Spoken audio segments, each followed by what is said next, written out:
7 ফুটের জুয়ন বডি এরকম আমার মতো শূন্য একটা হুজুরি আকার ধরে চাকি দিয়েছেন, খট করে এনতে খুঁজে গেছে। এইরকম জাকি না, সহনীয় পর্যায়ে হালকা জাকি। কুলাকুলির সুন্নত এমনি বাদ, ঈদ গায়ে যাই, ওরে বাবা বুহির ধাক্কা ইমামটা চিতে বেরিয়ে যায়, সিরিয়াল ধরে দাঁড়াইছে মোয়ানাকা করতে ওঠে ইনুতি তালিকা ফাঁকে মুহি মুহি বাড়ি লেগে দাঁত পুড়িয়ে গেছে। আর গলার সাথে গলা মিশিয়ে এরকম বুড়িয়ালা দুইজন, ওকে গলা মেশবে, ওকে হবে মোবাতানা পেটাপেটি। আপনি গাড়ি দাঁড়ানোর সাথে সাথে টাইম দিয়ে খুলে ফেলাইছেন, দেখেন আমি খালি গায়ে বসে দিয়েছি। আল্লাহ কোন হুজুরি রস শুনতে এসেছি, জামা কাপড় নেই। আবার আগের গাড়িটা এই সালতার এই পাশে কোন জায়গাতে যেন এরকম লক, এখনো ড্রাইভার খুলে, লক না খুললে তো টানলে খুলবে না, লক খুলে পারে নাই, হ্যান্ডেল ধরে টান দিচ্ছে এমন ধরে হ্যান্ডেলটা ছিঁড়ে ছিঁড়ে গেছে। 8,000 টাকা লাগছে সেই হ্যান্ডেলে, আর অজে যাদের ছিল তাই যে তেল পানি দিয়ে আমার সেই হ্যান্ডেলের টা হয় না। হাসি উড়ে দিয়ে না, কথা শিখবেন মোহাব্বতের ঠেলায় প্রত্যেকটা কথা কওয়ার সময় মুহির সাথে মুখ মিশাই পাবে, বক বক করে গন্ধ হয়েছে, দাঁত মাজে না কতকাল আল্লাহ জানে, কুইয়ে বসা গন্ধ। আমার তো দম ভরে, আমি ছড়ি আর ও এসে আমার জায়গায় বসে, ওর মুহির গন্ধে ছড়ি, ও তা টের পায় না। স্ত্রীর সাথে মুসাফা করবেন, হালকা জাকি দেবেন, হাতের থেকে সগীরা গুনাহ ঝরে পড়ে যাবে। মুসাফার ভিতরে হালকা জাকি দেওয়ার কথা আসছে, হালকা জাকি। হালকা জাকি আবার আপনি 7 ফুটের জুয়ন বডি এরকম আমার মতো শূন্য একটা হুজুরি আকার ধরে জাকি দিয়েছেন, খট করে এনতে খুঁজে গেছে। এইরকম জাকি না, সহনীয় পর্যায়ে হালকা জাকি। এরপরে মুআনাকা, এদিক মুসাফা একটু আঙ্গুলির মাথায় মাথায় ছোঁয়া দেয়, মুসাফা হলো না, একেবারে বুড়ি আঙ্গুলির গোড়া পর্যন্ত বাধায় দিতে হবে। 1 হাত করে দিলে হবে, 2 হাত দিয়ে করা ভদ্রতা বেশি। এটা মুরব্বীদের সাথে কখনো 1 হাত দিয়ে মুসাফা করবো না, ছেলেরা 2 হাত দিয়ে মুসাফা করবো, ভদ্রতার সাথে বিনয়ের সাথে, একটা দিনে কি পাবা। এরপরে মুআনাকা, কুলাকুলি। কুলাকুলি আছে না, কুলাকুলির সুন্নত এমনি বাদ, ঈদ গায়ে যাই, ওরে বাবা বুহির ধাক্কা ইমামটা চিতে বেরিয়ে যায়, সিরিয়াল ধরে দাঁড়াইছে মুআনাকা করতে ওঠে। সারা বছর ধরে দেখা আছে তার সাথে মুআনাকা, যার সাথে দেখা খুব কম হয় তার সাথে সাক্ষাৎ মুআনাকা। তবে সিস্টেম কি, 2 জনের ডাইন পাশ, 2 জনের যার যার ডাইন পাশে গলায় একবার, কয়বার ইনুতি তালিকা ফাঁকে মুহি মুহি বাড়ি লেগে দাঁত পুড়িয়ে গেছে। আর গলার সাথে গলা মিশিয়ে এরকম বুড়িয়ালা 2 জন, ওকে গলা মেশবে, ওকে হবে মোবাতানা পেটাপেটি, খুলাখুলি, তারপরে উভতে গলার সাথে একটু মিশিয়ে এনে আল্লাহু আকবার। এদিক এরপরে আমি আমার এই চলে যাই, কারা চলে যাচ্ছে, তোকে শেয়া হয়ে গেছে নাকি ভাই, আসল টুকিতে এদিকে বসেন বসেন না, শুনতে শুনতে সবাই কষ্ট হচ্ছে। নবীর আদর্শ, এগুলো সব নবীর, সবই নবীর আদর্শের, প্রত্যেকটার পিছনে আরবিতে রিডিং আছে, হাদিসের ইবারত আছে। এদিক আসল যেটুকু বলবো সেটুকু।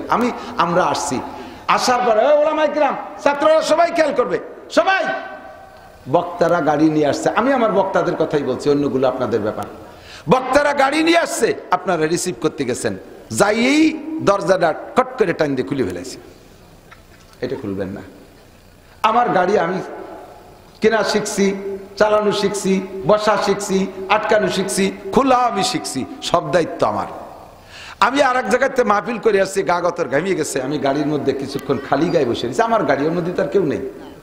আমি এখানে আসবো, হয়তো তার মধ্যে ঘুমিয়ে গেছি, ড্রাইভার চলে আসছে, হুজুর চলে আসছি, আমি চট করে এখন রেডি হয়ে পারি নাই। আপনি গাড়ি দাঁড়ানোর সাথে সাথে টাইম দিয়ে খুলে ফেলাইছেন, দেখেন আমি খালি গায়ে বসে রয়েছি। আল্লাহ কোন হুজুরি রস শুনতে এসেছি, জামা কাপড় নেই,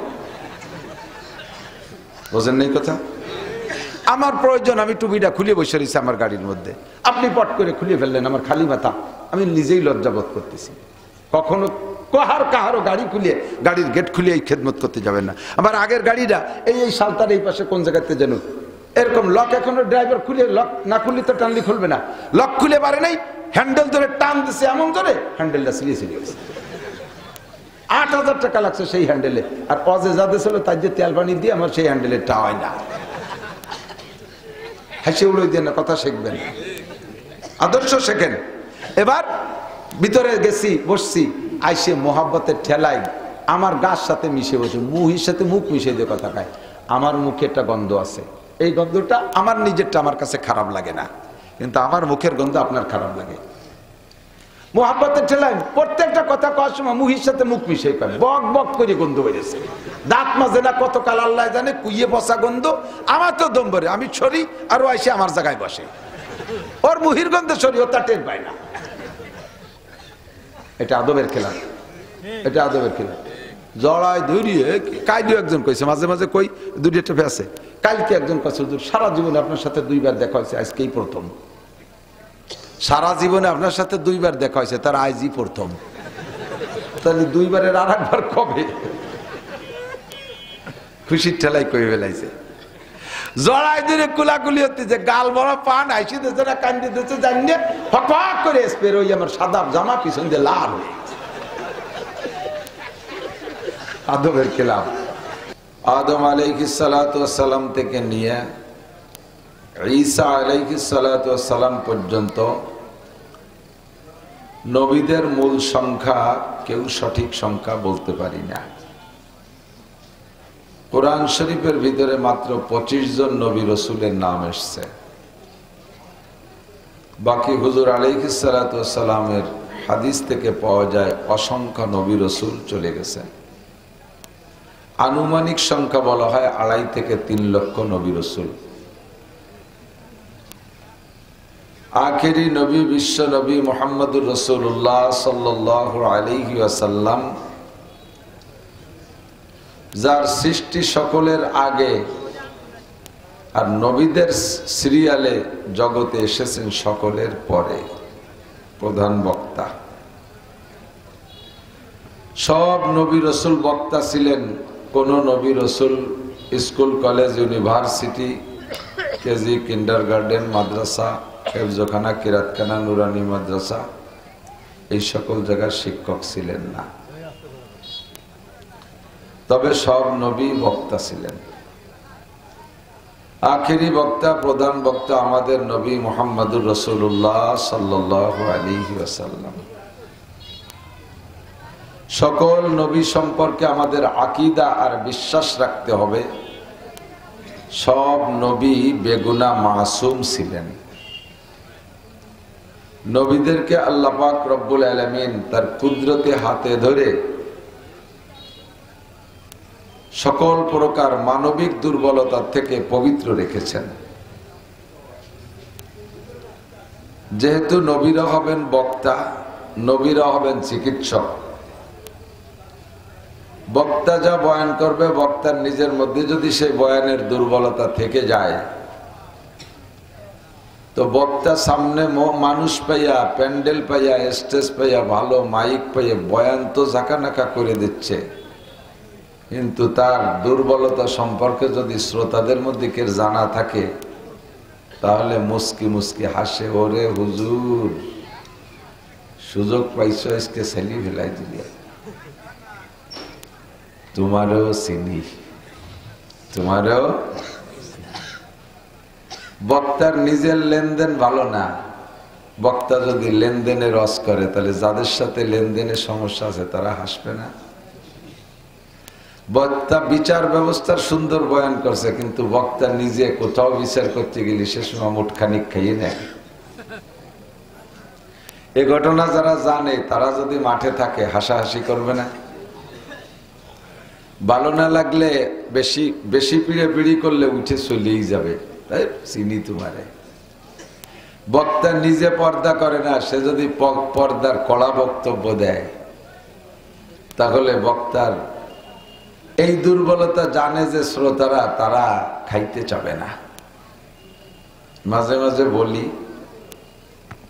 ফরিদপুর থেকে মাগুরা যাইতেছি, সেই সময় যারা ছিল, মানে 25, 20, 22, 23, 24 বছর আগে হবে, সে লোক আছে না মারা গেছে জানি না, বাসের মধ্যে দেখি দাঁতের মাজন বেচে।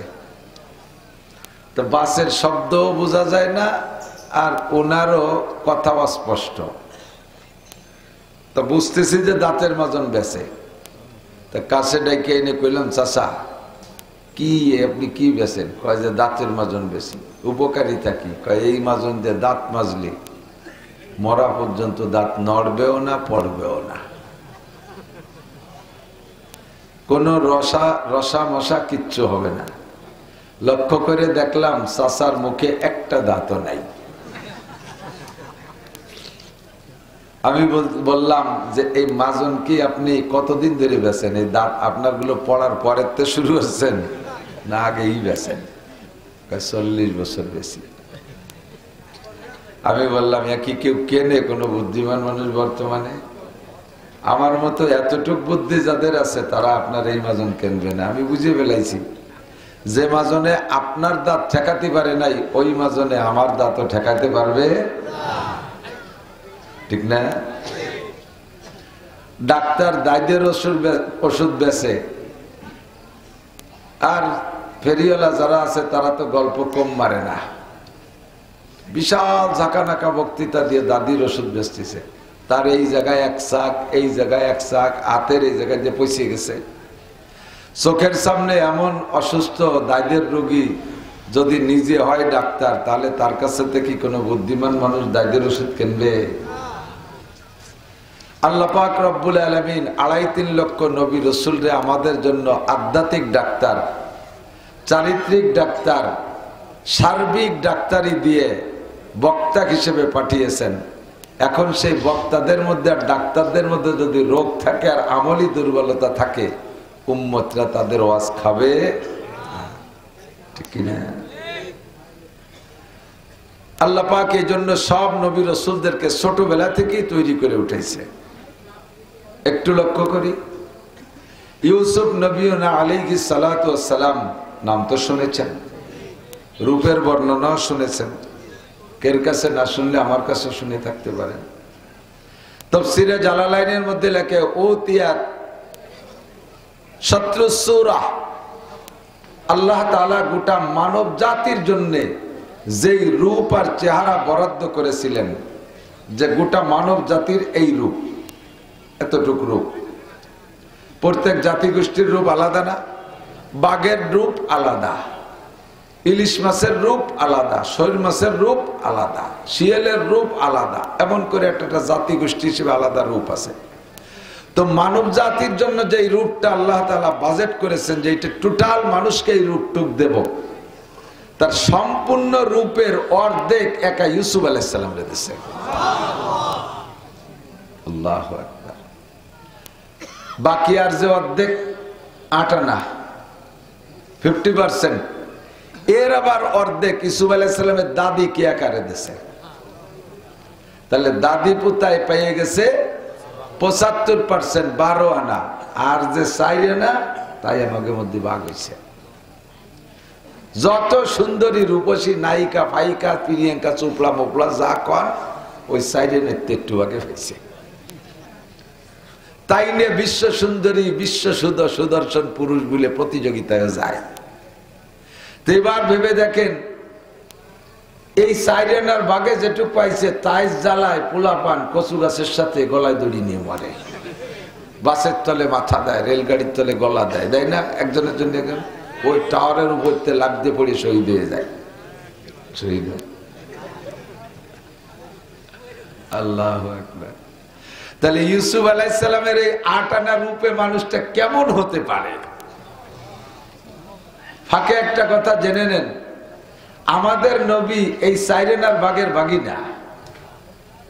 হুসনে ইউসুফ সে ফজুতর হায় রাসূলুল্লাহ কা, হুসনে ইউসুফ সে ফজুতর হায় রাসূলুল্লাহ কা, হায় নূরে চশমে ইয়াকুব और नूर अल्लाह का, जबाले हुस्न यूसुफ से फकत आशिक जुलेखा थी, तुम्हारे रूए रोशन पर फिदा सारी खुदाई है। अल्लाहु আকবার। আমার নবীর রূপ এই মানবিক রূপের অংশ না, এটা সব রূপের উপর থেকে আল্লাহ তাআলা ভাগের উপরের থেকে আমার নবীকে রূপ দিয়ে তৈরি করেছে। ইউসুফ নবীর রূপের উপরে জুলাইখার মিশরের নারীরা পাগল ছিল, আর আমার নবীর নূরের উপরে স্বয়ং আল্লাহ কামুল হাকিমিন আশিক হইয়া গেছে। আল্লাহ ইউসুফ নবীনা আলাইহিস সালাতু ওয়াস সালাম এত সুদর্শন যুবক হওয়ার কারণে জুলাইখা তার উপরে কেমন আশেক কিসসা জানেন? বাজারের থেকে কিনে নিয়ে গেছে ইউসুফ আলাইহিস সালাতু ওয়াস সালামের বডি ওজনের স্বর্ণ দিয়া। ব্যবসায়ীরা কূপের থেকে ইউসুফ আলাইহিস সালামের ভাইদের কাছ থেকে মাত্র সামান্য কয় টাকায় কিনে নিয়ে মিশরের বাজারে নিয়ে উঠাইছে ইউসুফকে। আজিজে মেসের মিশরের বাদশা তাকে কিনে নিয়ে গেছে ইউসুফ আলাইহিস সালামের গায়ে যতটুক ওজন অতটুক পরিমাণ স্বর্ণ দিয়া। আল্লাহু আকবার। বাড়ি নেওয়ার পরে ছোট মানুষ ইউসুফ, জুলাইখার কোন ছেলে নাই মেয়ে নাই, সন্তানের মতো ভালোবাসে, মোহাব্বত করে, যত ভালোবাসা আছে সব তাকে দিয়েছে। পরাণ উজাড় করে তারে খাওয়াইতো, যতদিন নাবালেগ ছিল কোলের মধ্যে শোয়াইতো। এই অবস্থায় যখন ইউসুফ আলাইহিস সালাতু ওয়াস সালাম বড় হয়ে গেছে, এখন ধীরে ধীরে সেই সম্পর্কটা ভিন্ন রূপ ধারণ করতেছে। এখন আর সন্তানের মতো ভালোবাসা না, এখন প্রেমিকা আর প্রেমাস্পদ এইরকম ভালোবাসা শুরু হয়ে গেছে। আল্লাহু আকবার। যখন ইউসুফ আলাইহিস সালাম টলমলে যুবক, যাদের চেহারা যত ভালো হয় তাদের ভিতরে যৌন স্পৃহা তত বেশি হয়। টলমলে যুবক ইউসুফ আলাইহিস সালাতু ওয়াস সালামকে জুলাইখা এবার সহ্য করতে না পাইরা আক্রমণ করবে। নিয়ে গেছে একেবারে ঘরের ভিতরে 7 দরজা আটকাইয়া। স্বাভাবিকভাবে ঘরের বাহির দিয়ে তাকে তালা দেওয়ার ব্যবস্থা, ভিতরে তাকে সিটকে নিবা খিল, ভিতরে তালা দেওয়ার ব্যবস্থা থাকে না। ইদানিং কালে বিভিন্ন পদ্ধতি বের হচ্ছে, কিন্তু সেইটা তো বহুত আগের কাল। বাহিরে শুধু তালা দেওয়ার ব্যবস্থা ছিল, ভিতরে ছিল না। জুলাইখা জানে ছোটবেলা থেকে ইউসুফকে লাইলে পালে বড় করলাম, ইউসুফের চরিত্র কেমন জুলাইখা জানে।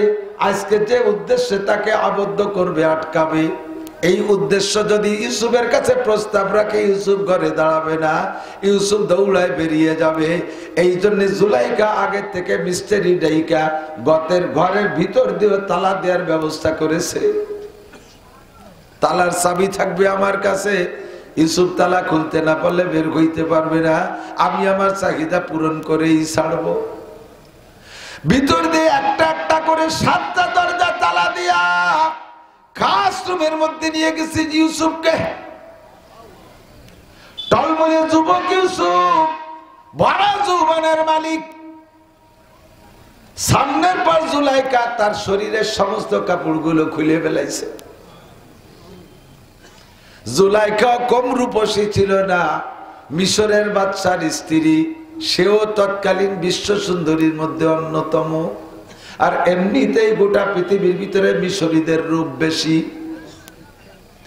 এমন একটা যুবতী সুন্দরী মেয়ে, টলমলে একটা যুবকের সামনে যদি তার দেহের সব কাপড় খুলে ফেলায় দেয়, আর মেয়েটাই তারে প্রস্তাব দিয়েছে, মেয়েটা তাকে নিয়ে এই নষ্টামি করবে বলে ডেকে নিয়েছে, এই মুহূর্তে ঈমান বাঁচায় রাখা বহুত বড় কঠিন। গভীর রাতের বেলায় রাস্তায়, কুয়াশার অন্ধকারের ভিতরে যদি রাস্তায় 1 কোটি টাকার বস্তাও পান, আপনি বস্তাটাকে না নিয়ে লাথি দিয়ে রাস্তার নিচে ফেলাই দিয়ে চলে গেলে যেতে পারেন। কিন্তু এমন মুহূর্তে যদি এমন একটা সুন্দরী মেয়ে আপনাকে প্রস্তাব দেয়, যুবক হোক আর বুড়ো হোক, অদস্ত ঈমান ঠিক রাখা কঠিন।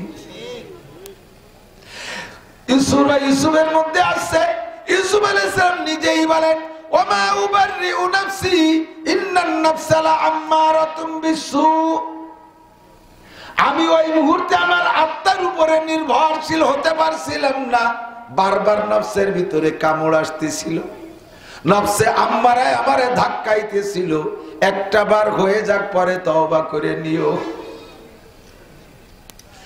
আল্লাহ পাক যদি আমার ওই মুহূর্তে তার কুদরতে হাত দিয়ে আমারে না বাঁচাইতো, আমি অ্যাক্সিডেন্ট করে ফেলতাম। সিদ্ধান্ত কাছাই গেছিলাম। আল্লাহ পাক কিভাবে বাঁচাইলেন? নবীদেরকে সমস্ত দোষমুক্ত রাখবেন আল্লাহ, এই দায়িত্ব আল্লাহ নিজ হাতে নিয়েছেন।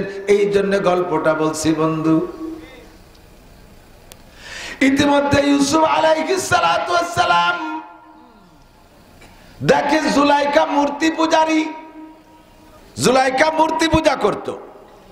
ওর খাস রুমের ভিতরে অমুসলমান হিন্দু যারা মূর্তি পূজা করে, ঘুম থেকে উইটা ঘরের মধ্যে মূর্তিকে আগে কুর্নিশ করে, তাকে প্রণাম করে টরে তারপরে বাহিরে বের হয়। জুলাইখা প্রতিদিন তার মূর্তিকে কুর্নিশ করে, প্রণাম করে তারপরে বের হয়। ওই মূর্তিটা তার রুমের মধ্যে ছিল। এই অন্যায় করার আগে জুলাইখা একটা কালো কাপড় দিয়ে তার মূর্তিটার মুখ মাথারে বাঁধে রাখছে। ইউসুফ আলাইহিস সালাতু ওয়াস সালাম জিজ্ঞেস করলেন, ওগো জুলাইখা, এ সাদা এটা কি? জুলাইখা জবাব দেয়, হাদা মাবুদি, ওইটা আমার উপাস্য, ওইটা আমার মাবুদ, আমি ওর ইবাদত করি, পূজা পাঠ করি। তাহলে এত এই কি সবসময় তার মুখটাই কালো কাপড় দিয়ে বান্ধা থাকে? কয় না, আজকে বাঁধছি। কয় এতদিন বান্ধো না, আজকে কেন বাঁধলা? কয় ইউসুফ রে, এখন যে কাম করতে চাইতেছি আমি তোমাকে নিয়া, আমার মাবুদের চোখের সামনে কিভাবে করব, তাই তার চোখটা কালো কাপড় দিয়ে বেঁধে রাখছি। ইউসুফ আলাইহিস সালাম সুযোগ পেয়ে বললেন, এ জুলাইখা, তুমি যার পূজা করো তার চোখ কালো কাপড় দিয়ে বাঁধা যায়, এবং কালো কাপড় দিয়ে বাঁধলে সে কিছুই দেখে না। আর আমি যার ইবাদত করি তার চোখ কোনো কাপড় দিয়ে বাঁধা যায় না, আর সে যেখানেই আমি থাকি না কেন সেই জায়গা আমার সবকিছু দেখে। কতক্ষণ ঠিক কি ঠিক না? সামিউন বাসির, আমার আল্লাহ শুনেও দেখে। জুলাইখারে, তোমারটার চোখ তুমি কালো কাপড় দিয়ে বেঁধে দেছো, দেখে না? আমারটার চোখ বান্ধা যায় না, সে তো দেখে। তোমারটার সামনে যদি তুমি এই অন্যায় করতে না পারো, আমার মালিকের সামনে কিভাবে করব? জুলাইখা নাসর বান্দি কয়, ইউসুফ আজকে কোনো কথা হবে না, কোনো কথা হবে না। ও কালা তাই তালাক, সময়কে মন করো না, আজিজে মেসের চলে আসবে, তাড়াতাড়ি কাজে লেগে যাও। ইউসুফ আলাইহিস সালাতু ওয়াস সালাম ইতিমধ্যে দেখে ওই রুমের ভিতরে ওনার আব্বাজি ইয়াকুব আলাইহিস সালাম শাহাদাত আঙ্গুল কামলায় ধরে বসে রয়েছে। ইউসুফ আলাইহিস সালাম কয়, আমি যেই ঘরে থাকি আমার আব্বা তো জানে না, আমি বেঁচে আছি তাও আমার আব্বা জানে না। ভাইরা বলছে আমারে বাগে খেয়ে ফেলাইছে।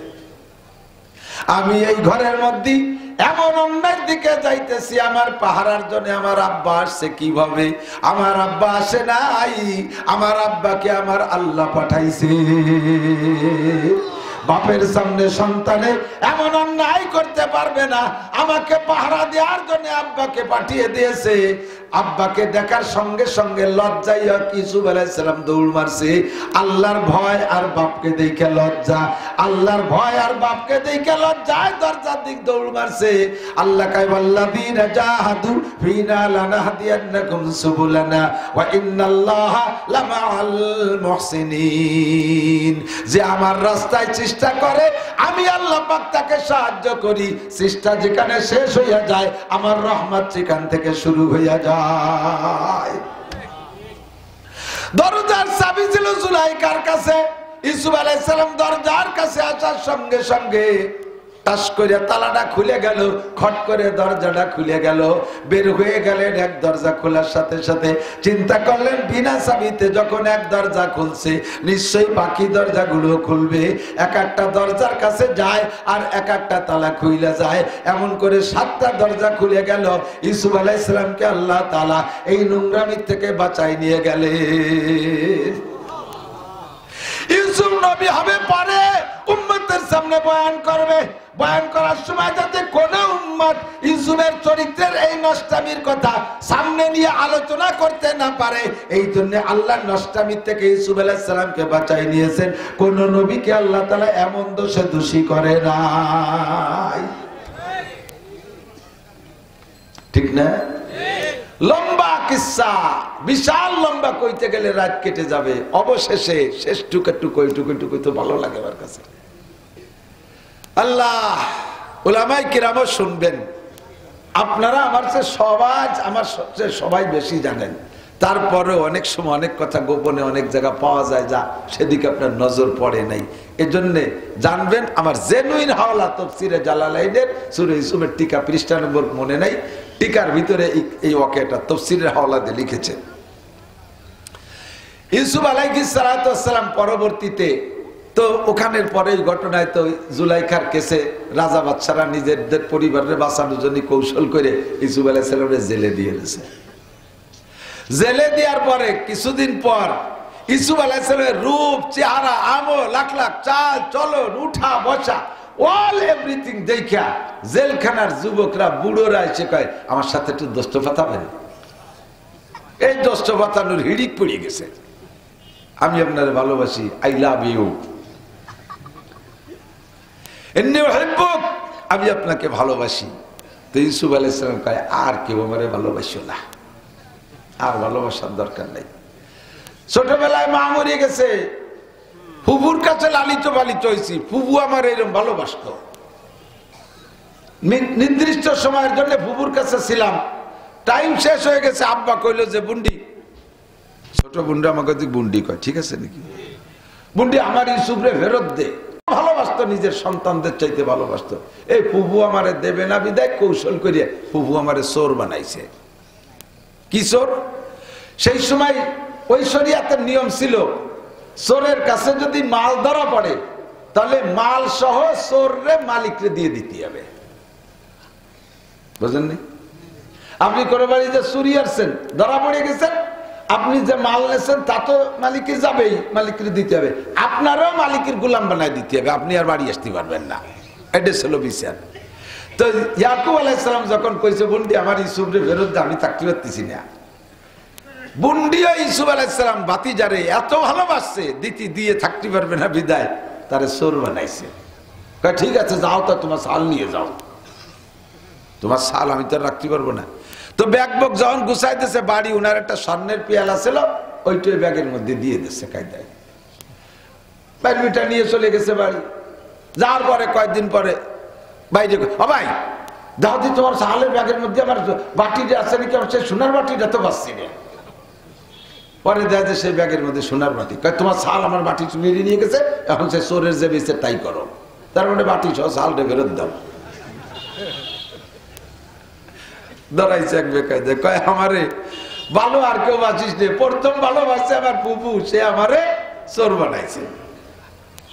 তারপরে ভালোবাসছে আমার আব্বা, আব্বা ভালোবাসার কারণে ভাইরা আমারে মারার জন্য কূপের মধ্যে ফেলাইছে, 2 নম্বর ভালোবাসা। 3 নম্বর ভালোবাসছে আমার জুলাইখা, ওর ভালোবাসার কারণে আজকে আমি জেলে।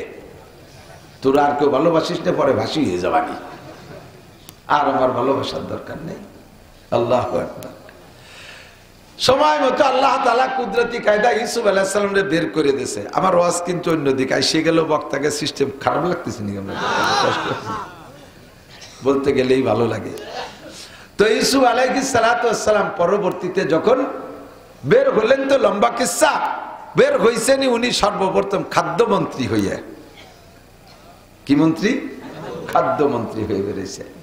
খাদ্যমন্ত্রী হয়ে বেরোইয়া কিছুদিন খাদ্যমন্ত্রী থাকার পরে এরপরে আল্লাহ তাআলা সুযোগ করে দিয়েছেন, আজিজে মিসর মিশরের বাদশা ইন্তেকাল করছে, সকলের সম্মতিক্রমে একেবারে কোনো বিরোধী দল ছিল না, এক বাক্যে ইউসুফ আলাইহিস সালাম প্রেসিডেন্ট। বলবেন না সুবহানাল্লাহ? এক বাক্যে প্রেসিডেন্ট হয়ে গেছে। তো প্রেসিডেন্ট হওয়ার পরে এরপরে ইউসুফ আলাইহিস সালাম বিয়ে শাদিও করছে, ইত্যাদি ইত্যাদি। বাপ ভাই সব মা বাপ যারা ছিল ওনাদেরকে সবাইকে নিয়ে গেছেন, মিশরেই বাসিন্দা করে দিয়েছে। জুলাইখার স্বামী তো নাই, এখন স্বামী না থাকলে তো উনিও রানী থাকলেন না, উনিও সরকারিভাবে সরকারি বাসভবন থেকে বের হয়ে চলে গেছেন। যাইয়া সোনা দানা জীবন ভরে যা কামাই করছিল সব নিয়েই গেছে, যাইয়া একটা ঘর বিল্ডিং বানাইছে সুন্দর করে, সেখানে বসবাস করতে করতে করতে করতে দীর্ঘদিন বসবাস করতেছে। এর মধ্যে আর ইউসুফ আলাইহিস সালামের সাথে যোগাযোগ নাই, কিন্তু সারাটা জীবন ইউসুফ আলাইহিস সালামের জন্য কাঁদতে আছে। আল্লাহ কি দেখলাম, কি পাইলাম না, কি হাতে করে পালিয়ে বুঝে ছুটে গেল, স্বামীও চলে গেল, ইউসুফরেও পেলাম না। এই ইউসুফের জন্য কাঁদতে কাঁদতে চোখের পাওয়ার শেষ, কিচ্ছু দেখে না, বুড়ি হয়ে গেছে, চোখের উপরের এই পুতুলিটা ঝুলিয়ে এই পর্যন্ত এসে চোখ ঢেকে গেছে। চামড়া, সুন্দরী মহিলা, স্বাস্থ্য ভালো, শুকোয় গেছে চামড়া, গরুর গলার মতো এরকম ঝুলিয়ে গেছে, সবকিছু শেষ, পুজো এরকম হয়ে গেছে। কেউ রে পাইলেই তারে কয়, তোরা কি আমার একটু ইসুবির সাথে সাক্ষাৎ করে দিতে পারিস? কয় যে কি দেবেন? কয় যে যা আসাস তাই দেবো, এই নে টাকা নে। সে টাকা নিয়ে খাইয়ে দিয়ে চলে যায় আর ইসুবির সাথে যোগাযোগ করে না। আমাকে চট্টগ্রাম পটিয়া মাদ্রাসার একজন হুজুরির সম্পর্কে আমি শুনেছি। চট্টগ্রাম পাহাড়ি অঞ্চল, তো পাহাড়ি অঞ্চলে যথেষ্ট শিয়াল, তো এই শীতকালে কঠিন কনকনে শীতের রাত্রি শিয়াল ডাকতেছে। তো হুজুর ওই ছেলেকে কইতেছে যে এই শিয়াল ডাকে কেন? কয় যে হুজুর শীতের জ্বালায়, ওকে তো খেতা কাপড় নাই, লুঙ্গি মুঙ্গি নাই, জ্যাকেট প্যাকেট নাই, লেফ খেতা নাই, এই জন্য শিয়াল এই শীতের জ্বালায় কাঁদতেছে। তো হুজুর ওই একটা মাইটিয়ে ঠিলের ভিতরে পয়সা তো ব্যাংক এক ঠিলে ভরিয়ে গেছে। কয় যে এই ঠিলের টাকা নিয়ে যা, যাইয়ে কালকে এই শিয়ালকে সবাই কম্বল কিনে দিবি। টালটু ছাত্র তো চায়, ওরা 2-3 জন পাইয়ে সেই ঠিলে ধরে নিয়ে বাগযোগ করে নিয়ে ওরা খাই দে। এখন পরের রাত্রে তো শিয়াল ডাকার কথা না, কম্বল পাইছে। পরের রাত্রে শিয়াল আবার ডাকতেছে। কয় যে কি ব্যাপার, তোকে টাকা দিলাম, শিয়ালের কম্বল কিনে দিস নি?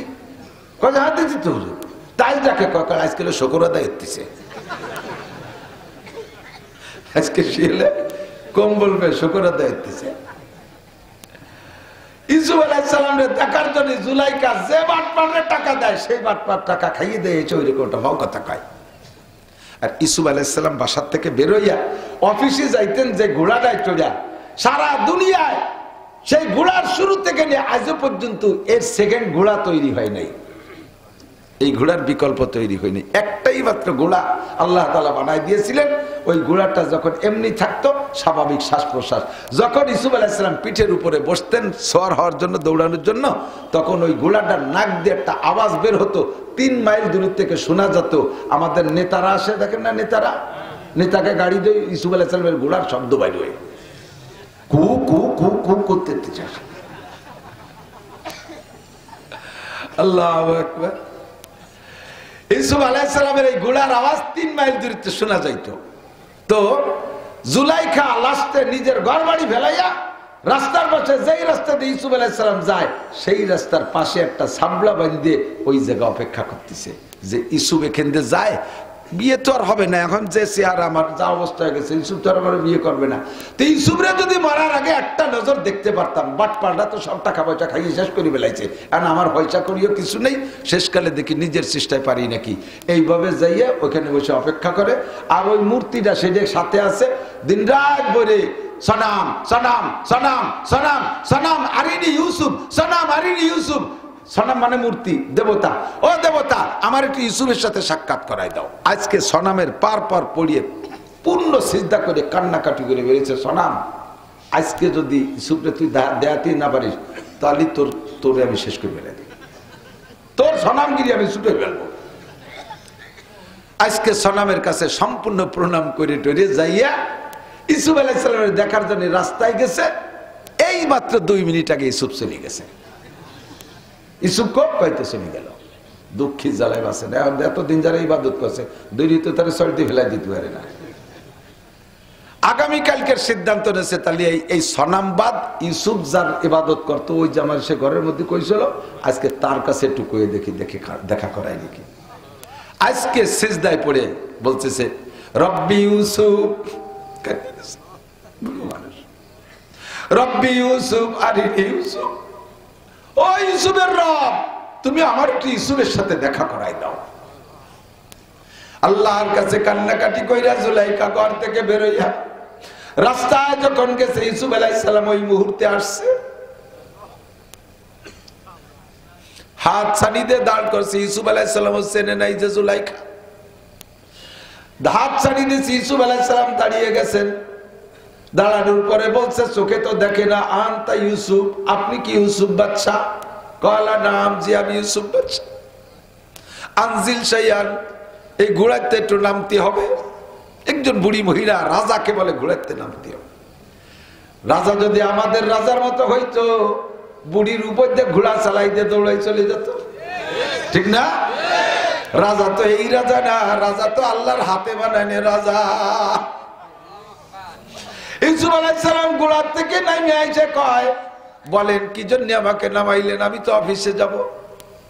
আবার জুলাইখা তাহকিক করে জেনে নেন, আনতা ইউসুফ নবিউল্লাহ, আপনি কি আল্লাহর নবী ইউসুফ? সেই নবী, সেই ইউসুফ? কলা নাম, আমি সেই ইউসুফ। আপনি যদি আল্লাহর নবী ইউসুফ হন, তাহলে আপনার আল্লাহ আপনার কথা শুনবে। আমি আজকে আপনার আল্লাহর দোহাই দিয়ে আসছি, আপনার আল্লাহর কাছে প্রার্থনা করে আসছি, বিদায় সাক্ষাৎ পাইছি। আজকে 80-90 বছর সনামের পূজা করি, গতকাল সনামের পায়ে ধরে কান্নাকাটি করে এসে আপনার দেখা পাই নাই। আজকে আপনার রবকে বলে আসছি, আপনার সাথে দেখা পাইছি, আপনার রব কথা শুনে। আপনি যদি সেই ইউসুফ হয়ে থাকেন, আপনার রবকে বললে আপনার দোয়া কবুল করবে। আমার আপনার কাছে 3টে দাবি, আপনি কি একটু আপনার রবের কাছে বলবেন? বলেন 1 নম্বর দাবি কি? 1 নম্বর দাবি হলো, আমি আপনাকে দেখার জন্য জায়গা জমি ঘর বাড়ি সব পেলাইয়া এই রাস্তার পাশে সাবলা বান্ধা এই জায়গা আমার অর্থ সম্পদ সব করে শেষ করে বেলাইছি। রাস্তায় রাস্তায় ঘুরি একটা নজর দেখবো, সাক্ষাৎ পেয়েছি কিন্তু আমার চক্ষু নেই, আমার চোখের পাওয়ার শেষ, আমার চোখটা ঝুলে চলে আসছে সব। আপনি যদি মালিকের কাছে দোয়া করেন, আল্লাহ আমার চক্ষু দুটোকে 40 বছর বয়সের আগে যেমন পাওয়ার ছিল ওই রকম পাওয়ার আমার চোখে দিয়ে দিতে পারে, আপনার একটু পরাণ করে দেখবো। কান্তিছে আর জুলাইখা প্রস্তাব। ইউসুফ আলাইহিস সালাম কয়, আল্লাহ ইন্নাকা আলা কুল্লি শাইইন কাদির, তুমি কোনটাই অপারগ না, তুমি সবই করতে পারো। এই বুড়ির চোখ তুমি খুলে দাও, ও তোমার নবী ইউসুফকে দেখবে। বলার সাথে সাথে চোখ খুলে গেছে। বলেন না সুবহানাল্লাহ। পরাণ বুড়ি তাকায় রয়েছে, তখনও চেহারা পরিবর্তন হয়নি, বুড়ি ঝুলে গেছে একের ঢিলে ঢেলা। ইউসুফ আলাইহিস সালাম টের পাচ্ছেন না যে কে। কিছুক্ষণ পরাণ করে দেখে বলতেছেন, দেখছেন আপনার রব কত তাড়াতাড়ি দোয়া কবুল করে। তাহলে আমার আরেকটা দোয়ার কথা, আরেকটা দোয়া একটু করেন তো আল্লাহর কাছে। বলেন সেইটা কি? আল্লাহর কাছে বলেন, আল্লাহ যেন আমাকে 16 বছরে যুবতী বানাই দেয়। ইউসুফ আলাইহিস সালাম চিন্তা করলেন যে বুড়ো মানুষ, যৌবনের স্বাদ তো সবারই থাকে, ইয়াং তো সবাই হতে চায়, চাই না সবাই ইয়াং হতে জানে। বুড়ো মানুষ চুল দাড়ি পাইয়ে সাদা হইয়ে খাপড়া হয়ে গেছে, দেখি যে সেলুনি বসে সে পইয়ে ডবল চার্জ দিয়ে মাথার চুল কাটায় কালিমা আসছে। আমি বললাম, কাকা কি এলেন? কয় একটু শ্বশুর বাড়ি যেতে হবে। শ্বশুর বাড়ি যাওয়ার সময় একটা ইয়াং জামাই ভালো দেয়া যায়, 80 বছরে বুড়ো সে ইয়াং হচ্ছে। সেই শেখ সাদির গল্পের মতো করতে এরা। এক বুড়ি বসি রং ঘষি ঘষি কালো করছিল কেশ, কহিলাম গো বুড়িমা তোমার বুদ্ধি তো আছে বেশ, পাকা চুল কালো হইবে হয়তো কালো রং মাখাইলে, কুজো পিঠ তব হবে না কো সোজা হাজারো মালিশ দিলে। কথা কন? জওয়ানে গোতে বাপিরে দেলাগা চেগম গস্তি চেগম কর দি দরিরা, জবাবর দাদা পীরে খুশ তাকাল্লুম জওয়ানিরা দরিরা কর দাম গম। জওয়ানে গোতে বাপিরে তু কাইয়াবি জওয়ানিরা, কাছে হারগেজ নমিয়া বাদ্য বারা জিন্দেগানিরা। এক কুজো বুড়ো এরকম কুজো এই রাস্তা দিয়ে একের বেশি কুজো আর লাঠি ধরলে সোজা হয় না, এরকম কুজো দেখছেন না? এরকম এক কুজো বুড়ো এরকম নিচের দিকে হাঁটতেছে, তো বুড়োর এক পুতা প্রতিবেশী পুতা আর কে রে করছে যে কুজো হাঁটতেছে কেমন যেন রাস্তায় কি হারাই গেছে তাই তালাশ করতেছে। তো যুবক কইছে, দাদা কি হারাই গেছে তুমি এভাবে কুজো খুঁজতেছ? তো বুড়ো রসিক বুড়ো কয়, জওয়ানিরা দারিরা কর দাম গম, জওয়াবজ দাদা পীরে কোশ তাকাল্লুম জওয়ানিরা দারিরা কর দাম গম। দাদা এই রাস্তায় যে সেই কুটি কালেতে আটি যৌবন ছিল ভরা, সেই যৌবন আর নাই যা সব ইস্যু হয়ে গেছে, এই রাস্তায় তো মনে পড়িয়ে গেছে তাই তালাশ করতেছি। দেখি রাস্তায় এই রাস্তায় তো এইটা আমার যৌবন শেষ হয়েছে, কোন জায়গা কোন মাটির তলে ধুলোর তলে ইটির তলে পড়িয়ে রয়েছে খুঁজতেছি। যুবক এবার জবাব দেয়, জওয়ানে গোপ্তে বাপিরে তু কাইয়াবি জওয়ানিরা, কাছে হারগেজ নমিয়া বাদ্য বারা জিন্দেগানিরা। যুবক পাগলামি করিস না, ভালো করে মনে রাখ। যুবক বুড়ো রেখা, দাদা যৌবন যদি একবার হারিয়ে যায়, কলকাতা হারবাল চায় না, হারবাল ইন্ডিয়া হারবাল কোনো মাল খাইয়ে কামায় না। একবার যদি যৌবন চলে যায় দ্বিতীয়বার ফিরে আসে না। তালাশ করে কোনো লাভ নাই, বাড়ি যাও, দাদির সাথে একটু গল্প, তাতে লাভ হবে না। জুলাইকার এবার যৌবনের স্বাদ আসছে। আমার 16 বছরের যুবতী হওয়ার দোয়া করতে হবে। ইউসুফ আলাইহিস সালাম ভাবলেন তার যৌবনের স্বাদ হইতেছে, আমি একটু দোয়া করব, যদি যৌবন ফিরে পায় তাতে আমার লস কি।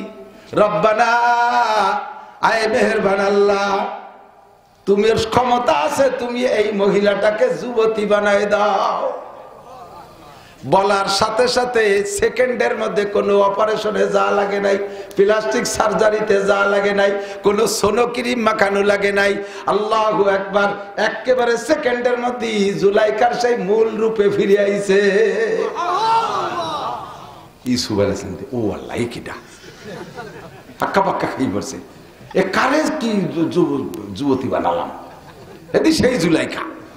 হঠাৎ করে কাঁপি উঠছে, আল্লাহ আজ আবার কোন অ্যাটাক না করে। এবার কয় 3 নম্বরটা কি? 3 নম্বর প্রশ্ন কি, প্রস্তাব কি? 3 নম্বর প্রস্তাব হলো আমাকে বিয়ে করতে হবে। আগের 2টা আল্লাহর কাছে দোয়া করে কবুল করায়া জুলাইকার মূল 2 চাহিদা পূরণ করেছেন, নরমাল 2 চাহিদা পূরণ করেছেন, যেই জন্য জুলাইকাই ফিকা করছে। এখন 3 নম্বর হলো সেইটা, আমারে বিয়ে করতে হবে। ইউসুফ আলাইহিস সালামকে আমি তো বিয়ে করছি, আমি আমার বিয়ে তো না, কয়লা করতে হবে। জুলাইকার এই পিড়ির ভিতর দিয়ে আল্লাহ জিবরাইল আলাইহিস সালামকে পাঠাই দিয়েছে। কন্যা সুবহানাল্লাহ। জিবরাইল আলাইহিস সালাম আইসে কয়, ইউসুফ, আল্লাহ পাক আপনাকে অনুমতি দিয়েছে জুলাইকারে বিয়ে করার। ইউসুফ আলাইহিস সালাম জিবরাইলের কাছ থেকে খবর শুই না, এই মানুষের মধ্যে তো হয় না, খাদেম দিয়ে কয়, খাদেম তুমি এই মহিলারে বাড়ি নিয়ে যাও। ওনার বাড়ি পাঠায়, আমি অফিস করে আসি, বিকেলে সমাধান হবে। প্রস্তাব দিয়েছে কে? আল্লাহ পাক রায়বাড়ি করাইছে জিবরাইলকে দিয়া, প্রস্তাব তো জুলাইখারই। বাড়ি পাঠাই দিয়েছে, বাড়ি পাঠাই, আমি অফিস করে আসি, বিকেলে হবে। তো জুলাইকা কয়, বাড়ি যাবেন একটু পরে, আসুক উনি আসুক, আমি তো তোমার সাথে যাব, আমার বাসা দিয়ে একটু ঘুরিয়ে যাই। কেন বাসায় যাবেন? কেন রাজার বাসায় যাবেন? ওই ঝুপড়ির মধ্যে যাবো, যাবো, একটা পানিশমেন্ট আছে। ওই সনাম রে আমি ওর ঠ্যাঙা তজি আইন দিয়ে যাই, সেন্দে দেবো আজকে। রুমি যাইয়ে ঠ্যাং দৌড়িয়ে পাথরের সাথে দমা দম পানি, এখন তো গায়ে শক্তি হয়েছে যুবতী। শয়তান, 90টা বছর তোর পিছনে কাঁদছি, আমার ইউসুফের সাথে তুমি দেখা করাতে পারলি না। আর ইউসুফের রবকে একবার বলছি দেখা তো করাই দিয়া, আমার যৌবন ফিরে দিয়েছে, চক্ষু ফিরে দিয়েছে, তোর দ্বারা কিছু সম্ভব না।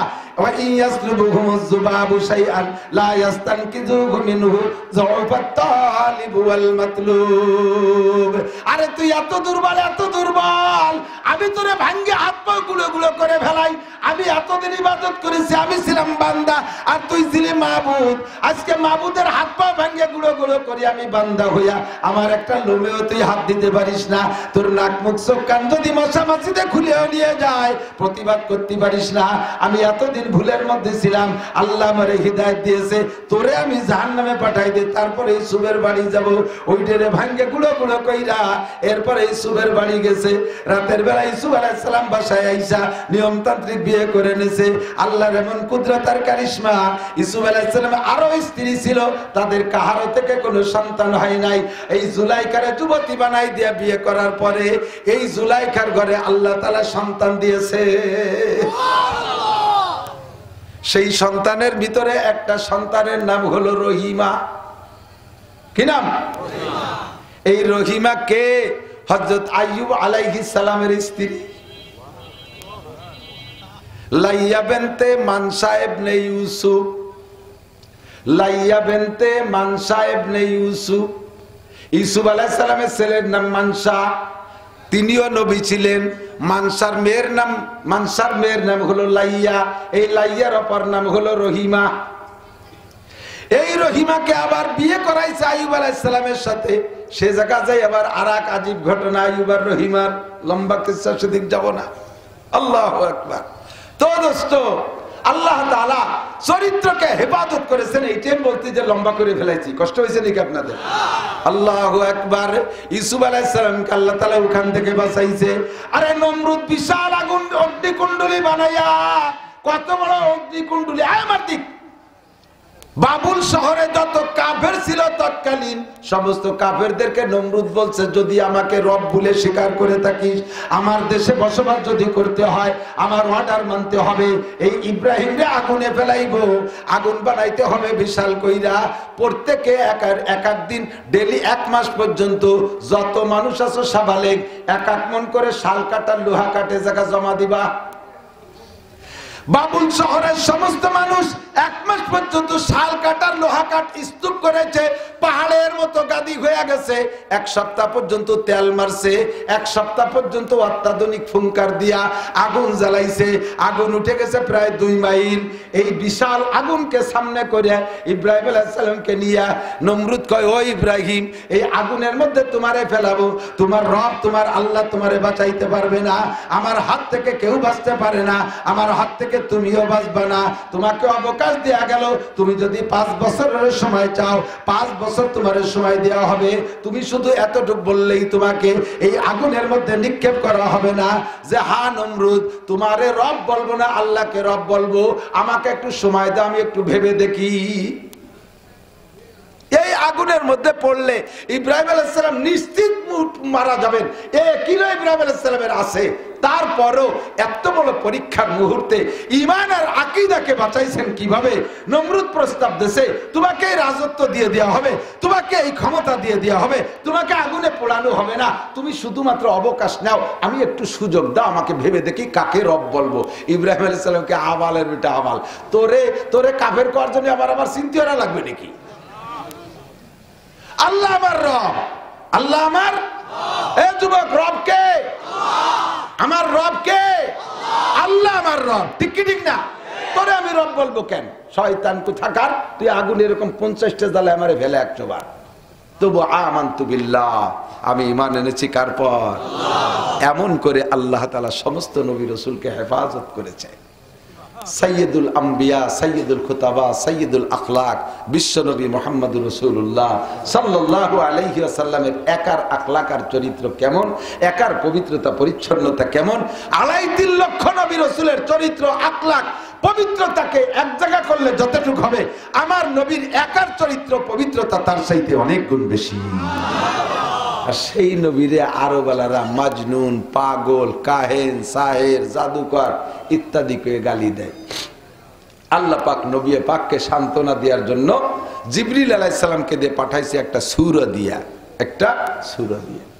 যেই সূরার ভিতরে শুরুতে হুজুরের প্রশংসা, আর কতদূর যাইয়া নবী আলাইহিস সালামকে সবচাইতে বেশি গালি দিত, মন্দ কইতো যেই লোকটা, সেই লোকটার চরিত্র সম্পর্কে। একদিকে শ্রেষ্ঠ ভালো মানুষের চরিত্র, আর একদিকে শ্রেষ্ঠ নোংরা মানুষটার চরিত্র, একই সূরার ভিতরে। সূরার নাম সূরাতুল কলম, 29 নম্বর পারার 2য় সূরা। আল্লাহ পাক ওই সূরার ভিতরে হুজুরের প্রশংসা করেছেন। প্রশংসাটা পরে বলি, যেই লোকটা নবী পাকের বেশি সমালোচনা, সাবধান যুবক, আমার দিক, আমার দিক, এদিকে দিক, এতে কি নিয়ে গেলে জানিয়ে যাবা, যুগ জামানা ভালো না, বাড়ি খারাপ হয়ে গেছে। একটা ছেলে পেলেও মুনিশি না, জন্মের বিয়াদব হয়ে গেছে। রাস্তায় আসলে আমরা প্রাইভেট কার নিয়ে আসছি, একটু দেখতেছে যেখান গাড়ি আসতেছে, মাঝখানে দাঁড়ায় বেহা হইয়ে ফোন করতে তালিয়ে রয়েছে, হরেন দিলেও সরে না। ওই স্থানীয় প্রভাব আছে তার। তুমি হুজুর আসলে না আসলে মুরব্বী মখলেজ বলে মানামানি শেষ, কথা বল না কেন? সব ধ্বংস হয়ে গেছে। এই মুরব্বীরা সাক্ষী দেন, ছোটবেলা আপনারা কাছের কড়ি খেলতেন না? মুরব্বীকে যদি দেখতেন কড়ি মড়ি ফেলাই তুই, পরনের ফ্যান হাফ প্যান্ট ফেলাই তুই বাগান ছিঁড়ে দৌড়াইছেন না? হ্যাঁ, যখন বিড়ি খাওয়া শুরু করলেন প্রথম বিসমিল্লাহ কয়ে, যে সময় তো বিড়ি শুরু করছেন সে সময় একটু আগানে বাগানে ফলাই খাতেন না? মুরব্বীরা যদি দেখতেন যে বিড়ি দেহি ফেলাইছে, ফেলাই থুয়ে দড়ি মারতেন না? আর এখন কি হয়েছে, ছেলেতে আব্বার কাব্বার সিগারেট আছে, কতক্ষণ ধ্বংস হয়ে গেছে, ধ্বংস। আর এই বছরের থেকে আমার বিশাল ভয় লাগতেছে, এই বছর থেকে বিশাল ভয় লাগতেছে, সারা বাংলাদেশের সমস্ত ছাত্ররা সামনে আর ভালো হওয়ার কোনো সম্ভাবনা নাই। উস্তাদরে মারবে, আব্বারে মারবে, মুরব্বীকে মারবে, তাদের হাত লম্বা হয়ে গেছে, ছাত্ররা লাগামহীন হয়ে গেছে। ও যুবক, যদি ভালো হতে চাও, যদি জান্নাতি যুবক হতে চাও, নবীদের আখলাক শোনো, নবীদের চরিত্র শোনো। আল্লাহ, যেই ছেলেটা বেয়াদবি করবা, বিশেষ করে আলেম উলামাদের সাথে, ধর্মের সাথে, তার একটা সার্টিফিকেট এই কোরআন শরীফে এই সূরা কলমের মধ্যে আল্লাহ তাআলা দিয়ে দিয়েছে। মাঝখানে বসে বলছি, বহুবার বলছি, শুনেছেন, হুজুর বয়ান করতেছে, মাঝখানে বসে ওই বদমাইশটা উদ্ভট কথা কয়, একবার হাঁটে যায়, একবার আসে, একবার ভাষা ফিরিয়ে দিয়ে বসে, মাঝে মাঝে ফুটফুট করে বাদাম খায়, খেজুর খায়, ওই দেশে সিমির বিচি, কদুর বিচি, বাঙ্গির বিচি, এইগুলো শিখে শিখে খায়, ওই যে চড়া পাখির মতো দানের মতো খায়, এই বসে বসে খায়। আবার মতের খিলাফ বলি মুখে মুখে তর্ক করে। হুজুর মোটে ওয়াজই করতে পারতেছে না। এই সময় জিবরাইল আইছে, হুজুর কি ব্যাপার? কয় যে ওই বুড়োর জ্বালায় ওয়াজ করতে পারতেছি না। চেনেন বুড়োরে? হ্যাঁ চিনি, ও তোমার বাপ চাচাকে সাথী, ওরে তো জীবন ভরিয়ে দেখি। কয় যে ও ভাবে না, ওর আখলাক সম্পর্কে জানেন? কয় না, তা তো জানি না। কয় যে ওর আখলাকের মধ্যে মারাত্মক 9টা সমস্যা আছে, তার ভিতরে ওর আভ্যন্তরীণ সমস্যা, শ্রেষ্ঠ সমস্যা হলো ওই কি বলা হয়, অতুল্লিম বাদা জালিকা জানিম, ওইটা হলো জারস সন্তান হারামজাদা। জারস সন্তানের গ্রাম্য বাংলায় কি কয়? জাইরুর বাচ্চা। কয় না, কথা কয় না, কি কয়? জাইরুর বাচ্চা। ওটা জাইরুর বাচ্চা। ওর নাম ওলিদ, ওর বাপের নাম মুগিরা বলে, ওর বাপ মুগিরা না, মুগিরার বাড়ির গোলাম, ওর মার সাথে আকাম করে ওদের ফায়দা দিয়েছে। সে কথা সে কোনোদিন প্রকাশ করে না। ওই মুগিরার সাথে বাপের পরিচয় দেয়। মুগিরা বড় ধনী লোক, বড় নেতা ছিল, সেই নামে পরিচিত। ও কিন্তু মুগিরার জারস সন্তান, হারামজাদা। এর কারণে নবীর আদব রক্ষা করতে জানে না, আলেম ওলামার সম্মান জানে না, কোরআনের মজলিসের আদব জানে না, বেয়াদবি করে। হুজুর এই মাপকাঠিটা আপনার কাছে দিয়ে দিলাম। সূরা কলমের ভিতরে জিবরাইল বলে, কিয়ামত পর্যন্ত মুসলমানের সন্তানও যদি দেখেন আলেমের সাথে বেয়াদবি করছে, আলেমের গায়ে হাত দিয়েছে, আলেমকে গালি দিয়েছে, তাহলে মুখের পর বলতে না পারলেও তাকে বুঝে নেবেন ওর জন্মের মধ্যে দোষ আছে। ধরে আরো ধরে, তোমারে মুখের পর বলতে পারলাম না যে তুমি এরকম বিয়াদবি করে দাঁড়ায় রয়েছো কেন, ফেগা দরিয়া, মুখের পর কলাম না যে তুই জারিউল বাচ্চা, কিন্তু বুঝিয়ে ফেলাছি তোর জন্মের মধ্যে কোনো না কোনো দোষ আছে। তুইও জানিস না, তোর বাপও জানে না, জানে তোর মা। বেশি আর কিছু কইলাম না। সাবধান, কোন নেতার পালায় পড়ে, কোন দলের পালায় পড়ে যেখানে হাত দাও না কেন, এই জায়গা হাত দিও না, এই জায়গায় হাত দিও না। ভালো করে বুঝে নাও, আমরা তোমাকে বুঝে ফেলবো তোমার জন্মের মধ্যে দোষ আছে। উতুল্লিম বাদা যালিকা জানিম, ওটা হারামজাদা, ওটা জারস সন্তান, ওর জন্মের ভিতরে দোষ আছে, যার কারণে নবী পাকের মজলিসের মধ্যে বেয়াদবি করে। আপনাকে পাগল কয়, আপনাকে মাতাল কয়, আপনারে গাঁজাখোর কয়, আপনার সম্পর্কে আমি বলে দিচ্ছি। আল্লাহ পাক বলেন, নুন একটা হরফ কোরআন শরীফে সূরার শুরুতে, এতে জের জবর পেশ নেই, এর জের জবর দেওয়া যাবে না, এর তরজমার চিন্তাও করা যাবে না। আল্লাহু আ'লামু বিমুরাদি বিযালিকা, তাফসীরের ভাষায় বলে হরফে মুকাত্তার, কাটা কাটা হরফ, আলিফ লাম মিম, হা মিম, ইয়াসিন, তাহা, আইন সিন কফ, এরকম কিছু থাকে। এ নিয়ে আমাকে ভাবার দরকার নাই। এরপরে আল্লাহ কসম খায়, ওয়াল কালামি ওয়া মা ইয়াসতুরুন, আমি কলমের কসম খেয়ে বলি, আমার সৃষ্টির ভিতরে বড় একটা সৃষ্টি কলম, আমি কলমের কসম খেয়ে বলি। আর কি কলমে যা লেখে, কলমে, ওই কলমে কি লেখছে? আমাকে এই জায়গা জমির দলিল লেখছে? ও কলমে 104খানা আসমানি কিতাব লেখছে। এই কিতাবগুলো দামি। আল্লাহ কয় কলমের কসম, আর এই আসমানি কিতাবের কসম খেয়ে বলি, কি কি কি বলবেন? নুন ওয়াল কালামি ওয়া মা ইয়াসতুরুন মা আনতা বিনিমাতি রাব্বিকা বিমাজনুন। আপনি হবেন কিয়ামত পর্যন্ত হাজার হাজার পণ্ডিতদের উস্তাদ। নবী পাক বলেন, বইস্তু মুআল্লিমা, এ দুনিয়ার বিজ্ঞানী জ্ঞানী যত ডাক্তার আর ডক্টর আর ইঞ্জিনিয়ার আছো, আয় সবাই মিলে আয় আমার সামনে। আমারে একটা অক্ষর পড়াইতে পারবি না, আমাকে আল্লাহ গোটা মানব জাতির উস্তাদ হিসেবে পাঠিয়েছে। বইস্তু মুআল্লিমা, হে নবী আপনি কিয়ামত পর্যন্ত মানুষের জন্য বক্তা এবং সমস্ত মানুষের জন্য আপনি উস্তাদ, কাজেই উস্তাদের ভিতরে কোনো দুর্বলতা আমি রাখবো না, উস্তাদের ভিতরে বক্তার ভিতরে আমি কোনো দুর্বলতা রাখবো না, ডাক্তারের মধ্যে কোনো রোগ আমি রাখবো না। আপনাকে আমি কেমন বানাইছি জেনে নেন। ওয়াল কলামি মা ইয়াসতুরুন মা আনতা বিনিমাতি রাব্বিকা বিমাজনুন। আপনি আপনার রবের নিয়ামত, আপনি পাগল না, আপনি মাতাল না। মা আনতা বিনিমাতি রাব্বিকা বিমাজনুন। একটু জোরে বলেন, আমার নবী কি পাগল? আমার নবী কি পাগল? আমার নবী কি মাতাল? এই আস্তে কয়েকে, আমার নবী কি বোকা? আমার নবী কি অজ্ঞানী? আমার নবী চাইতে বড় শিক্ষিত আর পণ্ডিত আর চরিত্রবান জগতে আর কেউ আছে?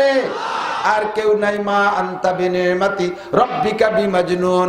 ওগো নবী শুনে নেন, আপনার কোন জায়গা হাত দেওয়ার কায়দা কাহারও জন্য আমি রাখি নাই। আপনার গফিরা লাহু মা তাকাদ্দামা মিন যামবিকা ওয়া মা তাআক্কার।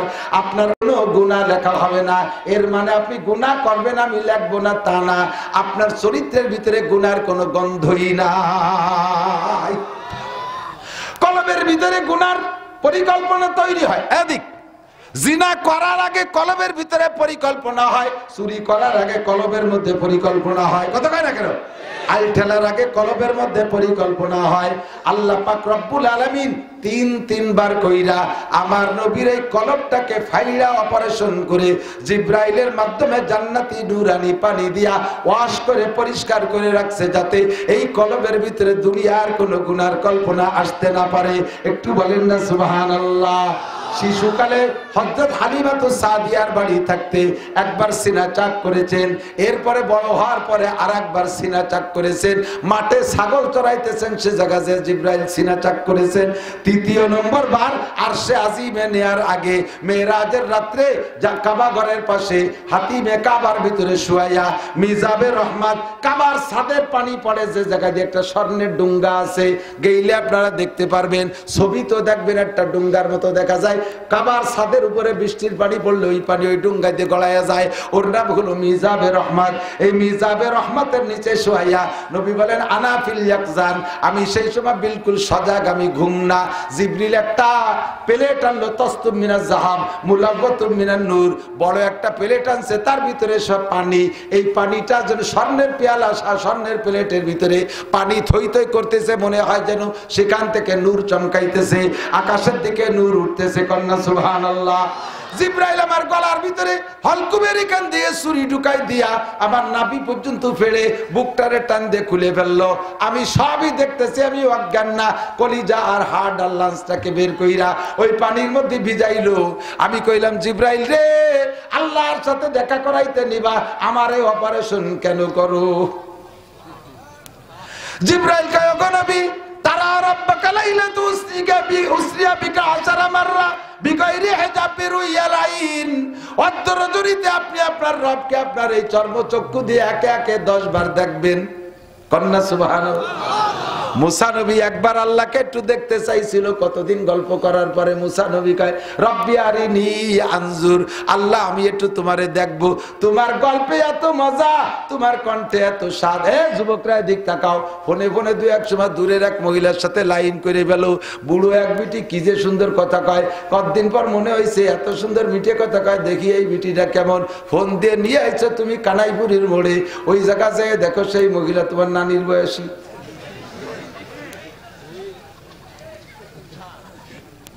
অ্যাক্সিডেন্ট হয় কি হয় না, বহু খবর আমি জানি। আল্লাহু আকবার। মুসা নবী দীর্ঘদিন পর্যন্ত আল্লাহর সাথে প্রেম গল্পে আবদ্ধ। কয় রব্বি আরিনি, আল্লাহ তোমার কণ্ঠ এত মজা, তোমার চেহারায় কত মজা, একটু দেখবো। মুসাকে আল্লাহ বললেন ক্বালা লান তারানি, ও মুসা আমারে দেখে সহ্য করতে পারবা না? কয় আল্লাহ পারবো। আল্লাহ কয় ওয়ান টেস্ট, সামান্য একটু নূর এই তুর পাহাড়ের উপরে রাখবো। ফাইন ইস্তাকাররা মাকানাহু ফাসাওফা তারানি, ওইটুক দেখে সহ্য করতে পারলে এরপরে পুরো নূর দেখাবো। ফালাম্মা তাজাল্লা রাব্বুহুল জাবাল, আল্লাহ পাক সামান্য একটু নূর যখন তুর পাহাড়ের উপরে রাখছে, জালাহু দাক্কা ওয়া কাররা মুসা সাইকা, পাহাড়টা টাচ করে ফাইটা ছাই হয়ে সুরমা হয়ে গেছে। আর মুসা নবী এক ঝলক দেখে অজ্ঞান হয়ে পড়ে গেছে। জিব্রাইল নবীকে বললেন ওগো নবী, মুসা নবী একটুক নূর দেইখা বেহুশ হয়ে পড়ে গিয়েছিলেন। আজকে আপনি আপনার রবের নূর পরিপূর্ণ সম্পূর্ণ দেখবেন, একবার না দুইবার না, একে একে 10 বার। আপনার বাল্বটা ছোট, আল্লাহর পাওয়ার বড় বেশি। আল্লাহর 33,000 ভোল্টেজের পাওয়ারের সাথে আপনার 50 ওয়াটের বাল্বটা লাগাই দিলে টাস করে ফাইটে ছাই হয়ে যাবে। এই পানির ভিতরে আপনার কলিজা ভিজাইয়া, আল্লাহর দেওয়া নূরের পানির মধ্যে কলিজা ভিজাইয়া, এই কলিজাটার ভিতরে পাওয়ার দেই, যাতে ওই 33,000 ভোল্টেজের সাথে সাক্ষাৎ করার সময় ওই হোল্ডারে লাগাই দিলে ফাইটে চৌচির হইয়া না যান। আল্লাহ, আমার নবী মুহাম্মদুর রাসূলুল্লাহর কলবের ভিতরে কোনো গুনার গন্ধ আসে নাই। ঠিক কি ঠিক না? এরপরে আল্লাহ পাক বলেন, ওয়া ইন্না লাকা লাআজরান গায়রা মামনুন। হে দুনিয়ার কাফের মুশরিক বেঈমানের দল, তোরা জীবন ভরে আমার নবীকে গালি দিলে, আমার নবী সমালোচনা করলে, আমার নবীর চুল পরিমাণ কোনো কম হবে না। কতক্ষণ ঠিক কি ঠিক না? তোদের সমালোচনায় কিছু আসে যায় না। আমার নবীর চরিত্রের সার্টিফিকেট দিয়েছেন আমার আল্লাহ। ওয়া ইন্না লাকা লাআজরান গায়রা মামনুন। আপনার জন্য আমার পক্ষ থেকে অপরিসীম প্রতিদান রয়েছে, অপরিমাণ পুরস্কার রয়েছে। 1 নম্বর পুরস্কার শুনে নেন, ওয়া ইন্নাকা লাআলা খুলুকিন আযীম। আপনি সর্বোত্তম চরিত্রের অধিকারী। সুবহানাল্লাহ, ভাইরাল হই নিয়ে দিই। এত তো ভাইরাল হয়, সুবহানাল্লাহ আসে আইতে পারে নাই না। আর একবার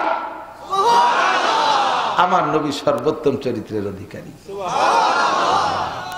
এটা কয় খুলুকে আজিম। আখলাক 3 প্রকার। কয় প্রকার? ভালো আখলাক 3 প্রকার। খুলুকে হাসান, খুলুকে কারিম, খুলুকে আজিম। খুলুকে হাসান মুসা আলাইহিস সালামের আখলাক। এ কারে কয়? জাযাউ সাইয়্যাতিন সাইয়্যাতু মিসলুহা। যদি কি আপনার একটা চড় দেয়, সমপরিমাণ একটা চড় দিয়ে আসবেন, এতে সগীরে কবিরে কিছু হবে না। যদি আপনারা কেউ শুয়োরের বাচ্চা কয়ে গালি দেয়, আপনিও তারে দিয়েন, তাতে কোনো সগীরে কবিরে না। ও দেশে বিদায়, আপনি দেশে ফেরত হয়ে গেছে, সমান সমান হয়ে গেছে। ঠিক আছে? এটা মুসা আলাইহিস সালামের স্বভাব ছিল। উনি কেউ খালি হাতে জাতি দেন, ওনার কেউ মারতে আসতেন। আজরাইল এসে কয় তোমারে মারতে আসি, ফাজারা বালা আইনি, বক্সিং দিয়ে চোখের টাকা নাইরি হয়ে গেছে। শত্রুরে যেমন সেরকমটা দিয়ে দিছে।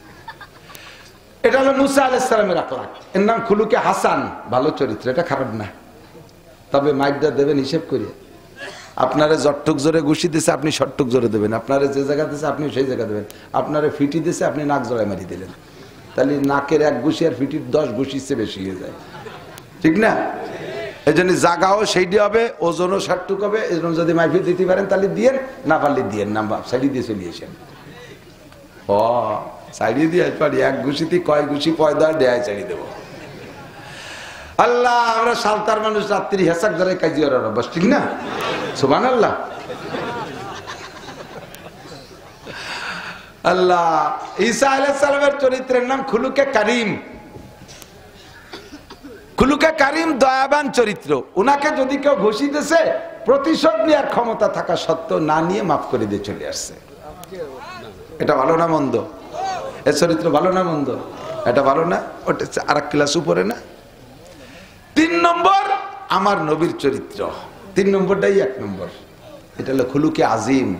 5টা গুণ বিশিষ্ট আখলাকের নাম খুলুকে আজিম। 5টা গুণের কি কি কি গুণ? 1 নম্বর গুণ হলো, হুজুরকে যদি কেউ গায়ে আঘাত করছে, ক্ষমতা থাকা সত্ত্বেও প্রতিশোধ নেন নাই। 1 নম্বর প্রতিশোধ না নেওয়া। 2 নম্বর, ওই লোকটার কাছে আবার মাফ চাইছে, যে আপনি তো নিশ্চয়ই কোনো কারণে আমার পর রাগ করে ঘুষি দিয়েছেন, মেহেরবানি করে মাফ করে দেন। 3 নম্বর, লোকটার হাতটা মেসেজ করে দিয়েছে, ঘুষি দিয়ে হাতে ব্যথা পাইছেন নাকি। 4 নম্বর, ওই লোকটাকে সাথে সাথে ক্ষমা করে দিয়েছেন। 5 নম্বর, আল্লাহর কাছে দোয়া করছে, আল্লাহ তোমার বোকা বান্দা না বুঝে তোমার বন্ধুর গায়ে আঘাত করছে, এর জন্য তুমি যেন আবার প্রতিশোধ নিও না।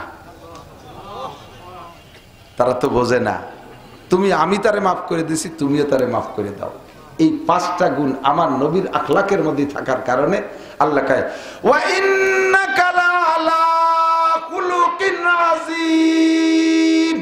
আপনি সর্বোত্তম চরিত্রের অধিকারী। এমন চরিত্রবান আমি আর কেউ বানাইনি।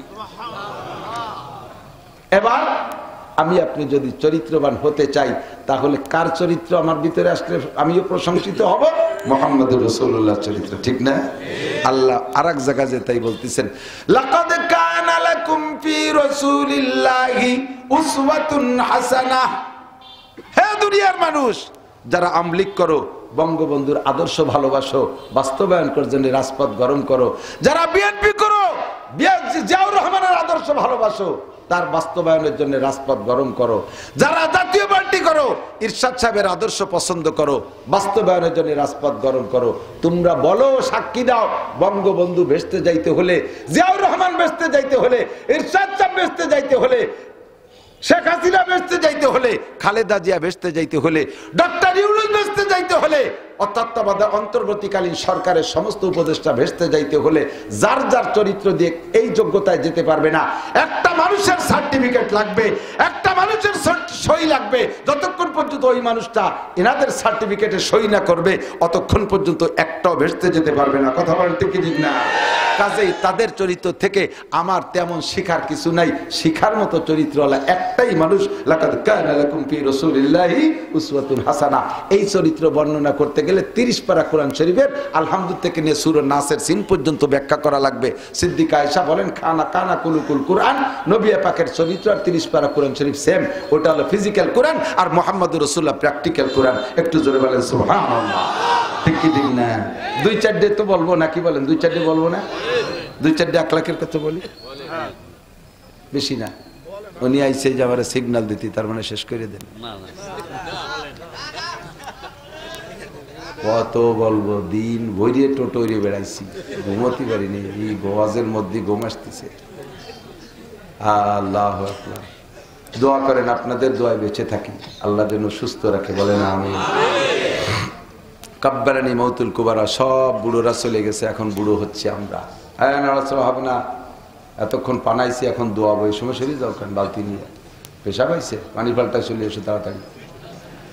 দেখ একটু রস না দিলি বেড়াতে ঘুমাইছে যায়। রাজি আছেন তো ইনশাআল্লাহ?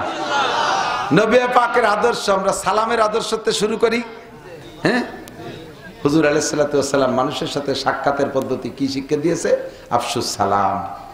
একটু বলেন আফসুস, বেশি বেশি সালাম করে। যুবক যুবক এদিক এদিক, মোবাইলেও সর্বপ্রথম রিসিভ করেই হ্যালো কবে না, সালাম কবে? হ্যালো গেল। আল্লাহর রহমতে আমার এই ওয়াজটা বহুত কার্যকারী হয়েছে। কয়েক বছর আগের থেকে বলতেছি, মোবাইল ধরেই হ্যালো হ্যালো আসসালামু আলাইকুম। সালামের আগে যদি হ্যালো কয় তাহলে ওই সালামের উত্তর না দিলে গুনাহ হবে না, অথচ সালামের উত্তর না দিলে অজীব তরকের গুনাহ হবে। কেন? হাদিসে আছে সালাম কবলাল কালাম, আগে সালাম পরে কালাম। ছোটরা পড়ে না, দেখছেন না? আজ হাদিস শরীফ, قال رسول الله صلى الله عليه وسلم السلام قبل الكلام, আগে সালাম পরে কালাম। এরকম কয় না? আগে সালাম পড়েন, বলেন পরে। আমাদের নেতারা স্টেজে আসে, ইদানিং তো আল্লাহ বাঁচাইছে, স্টেজে খালি হচ্ছে নেতা গেতের। আল্লাহ যেন আর কিয়ামতের আগে নেতারা স্টেজে না আসে। কি যে ডিস্টার্ব করে তা তোর কোয়ার কায়দা নাই। আইসে চেয়ার পাইতে বসে, হুজুর এটা বলবেন না, ওটা বলবেন না, সেটা বলবেন না, উনি যে কটা সেই দেয় সেই কটা বলো। আমি দু একজন, আপনি যে সেই দেবেন তা আপনি কেন, আমি চলে যাই। কি যে কুয়ারার দিন চলে গেছে, আল্লাহ বাঁচাইছে। আর যেন কখনো নেতারা স্টেজে আসবে না, স্টেজ হবে উলামায়ে কেরামের। কথা বলেন, ওয়াজের মাঠে এসে কোনো রাজনীতি ওয়াজ করতে দেব না। আপনি এরকম লোক গুছান দেখেন, আপনার ডাকে কজন বিরিয়ানি খালি এত কজন বসায় রাখতে পারবেন না। আল্লাহর রহমতে আমরা খালি মহিষর সারা রাত বসায় রাখতে পারি। আর আমাকে গুছাইনি মানুষ, উনি রাজনীতি করবে, ওইসব হবে না। আম্মা বাদ, সব বাদ, ঠিক না? আইসে সালাম দেয় কোন সময়? মাননীয় সভাপতি, মাননীয় সেক্রেটারি, মাননীয় মোহতামেম, মাননীয় আপনারা, মাননীয় বুজিরা, মাননীয় আপারা, সব মাননীয় আসসালামু আলাইকুম। এই সালামের উত্তর দেওয়া না দিলে কোনো গুনাহ নাই। এটা আপনি অজীব তরক আছেন। আগে গতি খানিক কইয়ে তারপরে বক্তারাও দেয় যে এরকম করে, তারপরে উত্তর একটু কম দিলি কি ব্যাপার, আমি কি কবরস্থানে সালাম দিলাম, তোমার এই ভঙ্গি একটু কইছে কিনা? পুরো মজলিসের থেকে একজন উত্তর দিলি মজলিসের হক আদায় হয়ে যায়, সবার মুখ দিয়ে বলা লাগে না। আবার জাগ ধরে উত্তর চান কে? এই যে আরেক বেদাত চালু করছে। কেউ বলতে আসলে বলবেন যে হুজুর আমরা তো শুনছি উলামায়ে কেরামের কাছ থেকে এভাবে আপনি সালামের উত্তর কালেকশন করেন কে? এটা সুন্নত না। সালামটা হবে আগে সালাম বলবেন, ফোন ধরেও বলবেন আগে সালাম। এদিক তাকান, ফোন করাও শিয়েই কতটা শিয়েলাম, একটা আমল করে না। ফোন করি আমারে ফোন করে, হুজুর আপনি আসছেন হুজুর?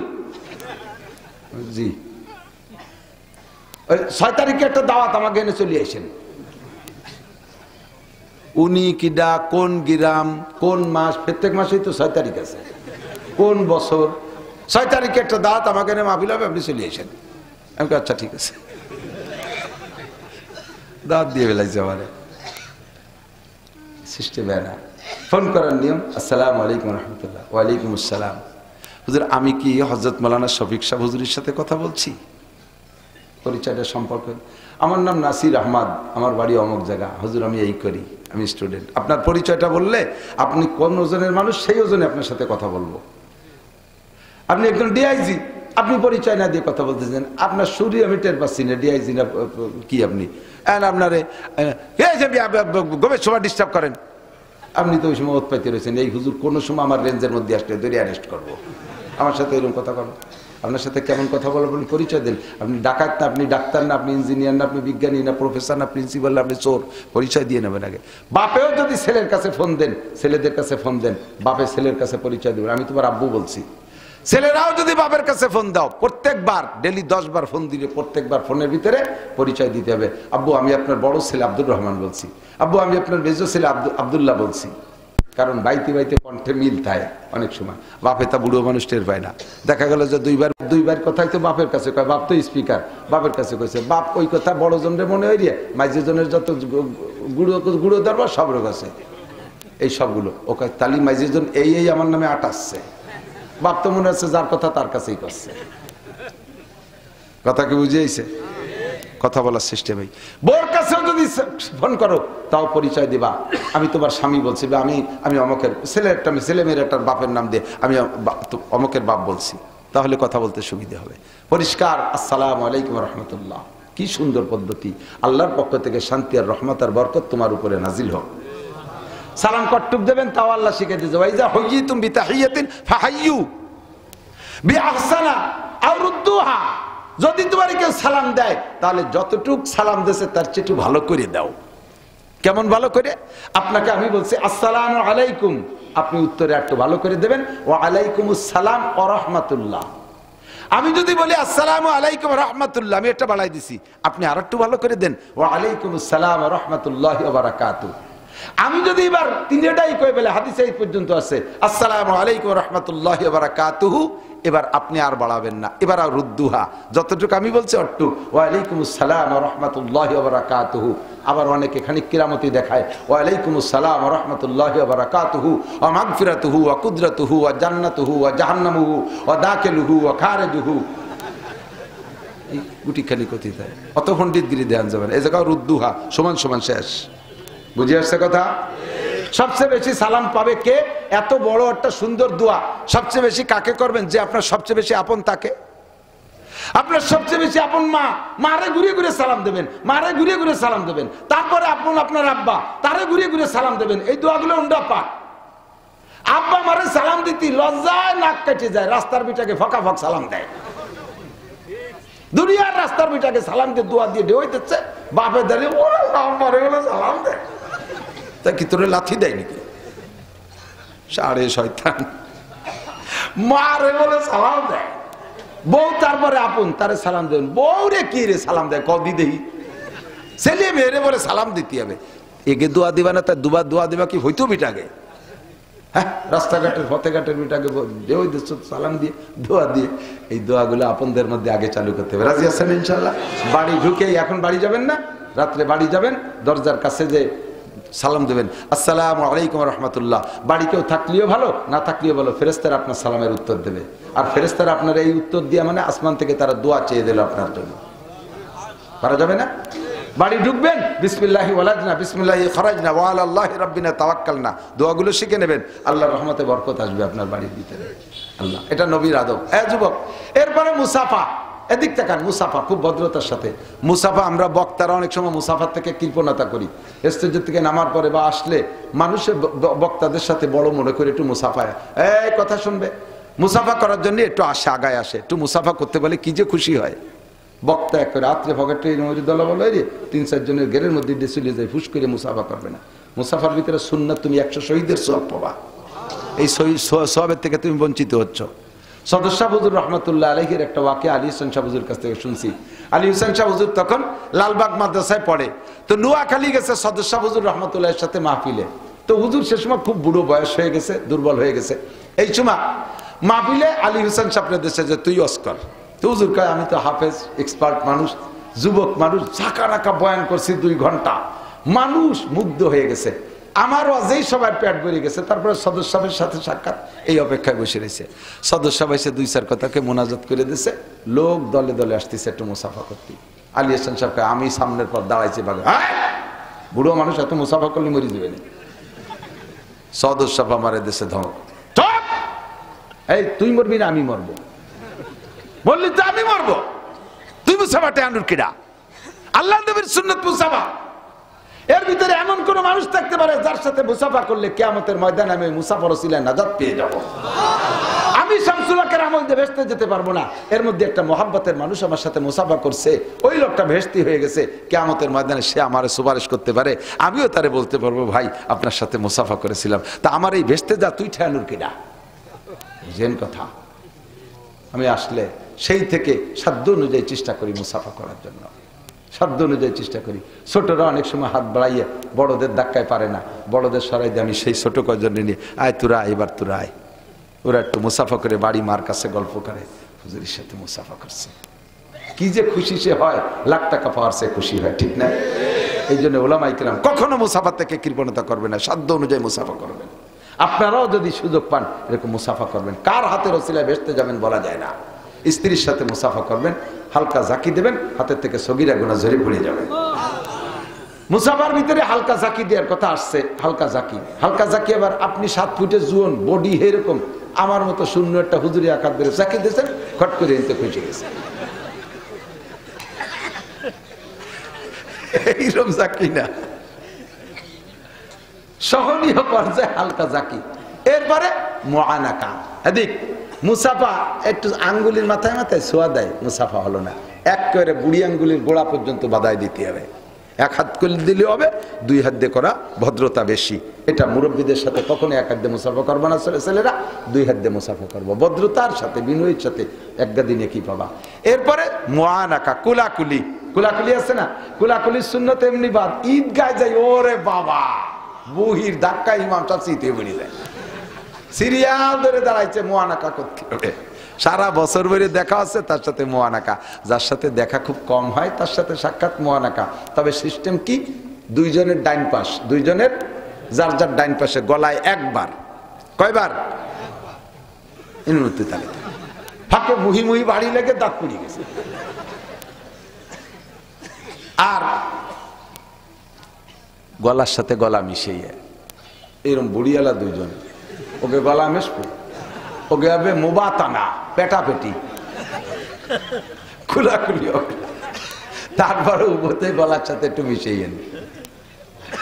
আল্লাহু আকবার। এদিক এরপরে আমি আমার এই চলে যাক, কারা চলে যাচ্ছে, তোকে শেয়া হয়ে গেছে নাকি ভাই?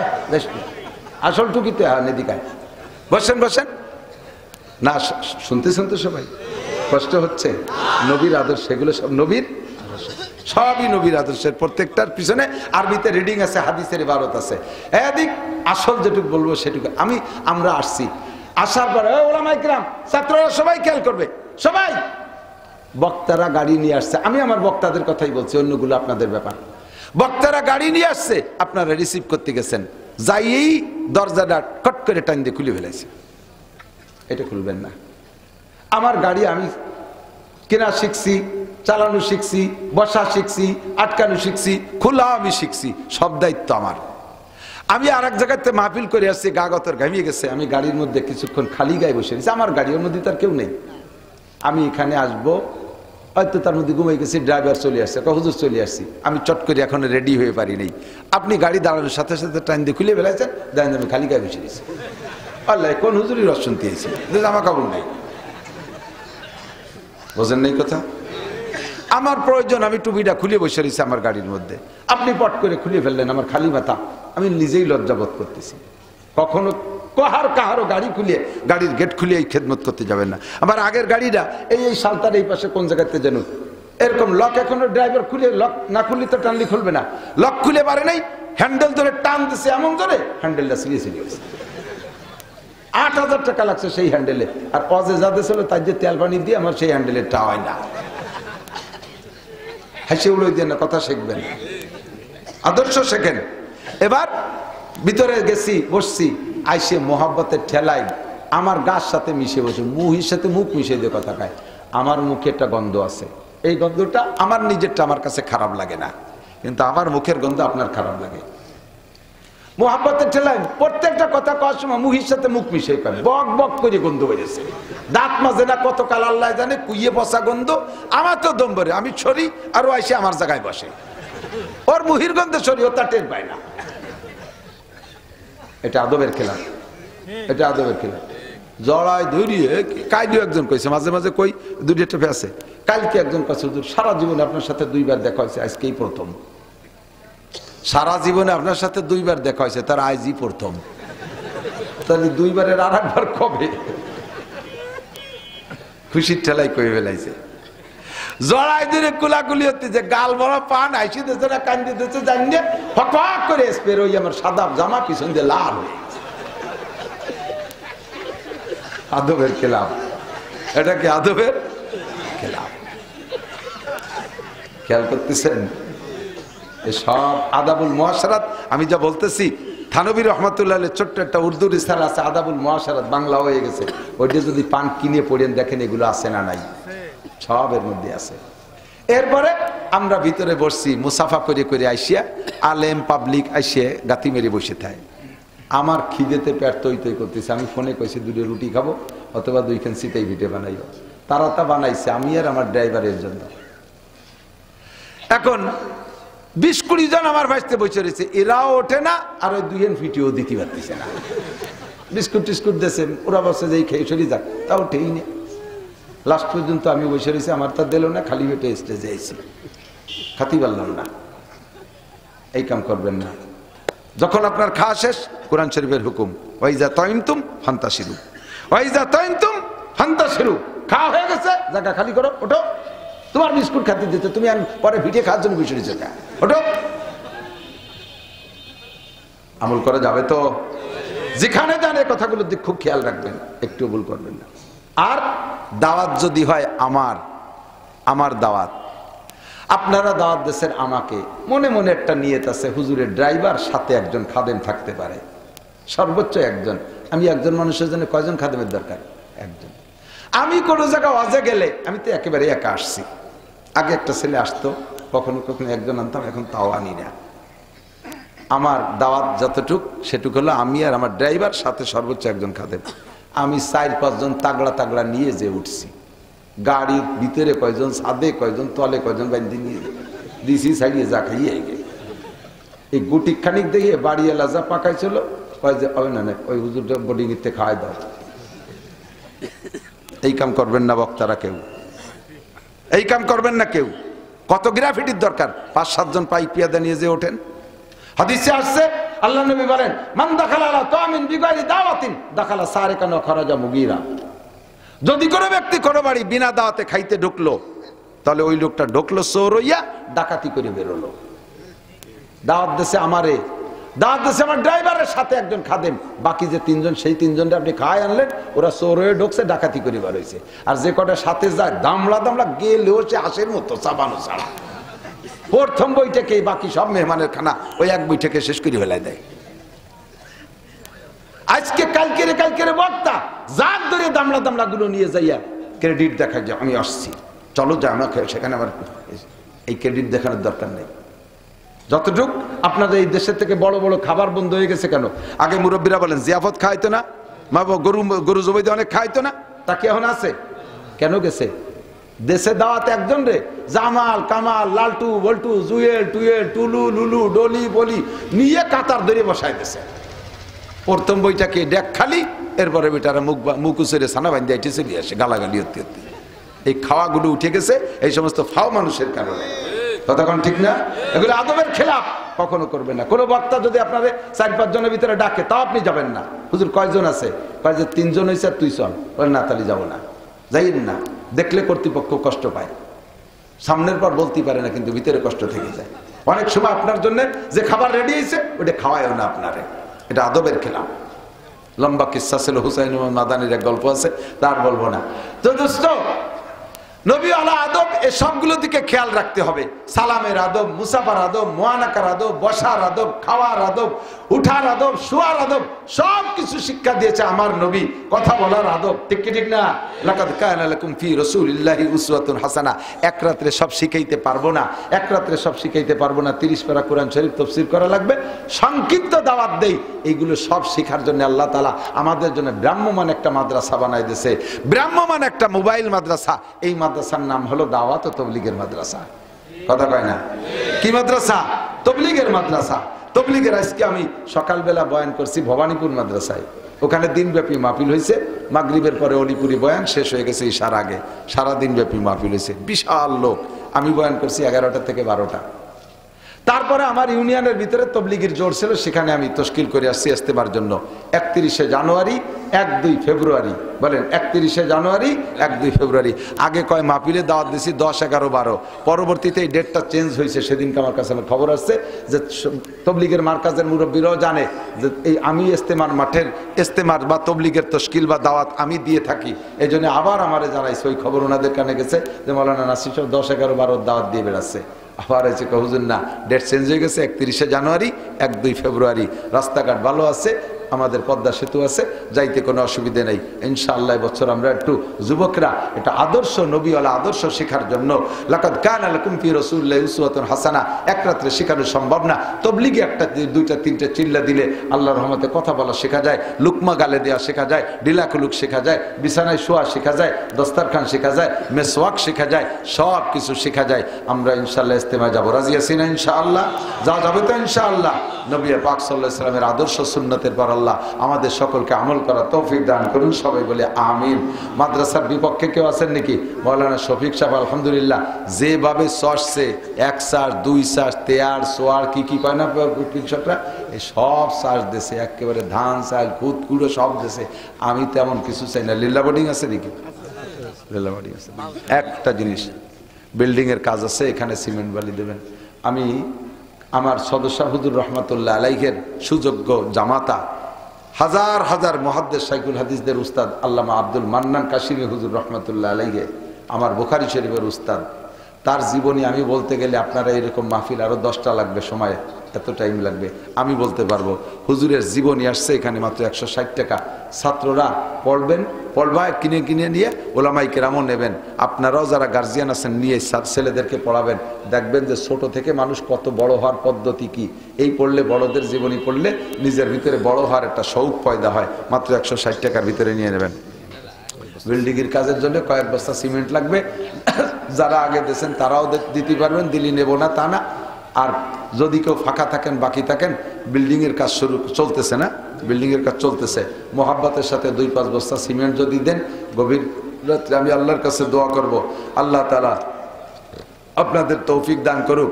এই মাদ্রাসায় যারা দান করবে তাদেরকে আল্লাহ মক্কা মদিনার মাদ্রাসা দেখার তৌফিক দান করুন। সবাই বলেন আমিন।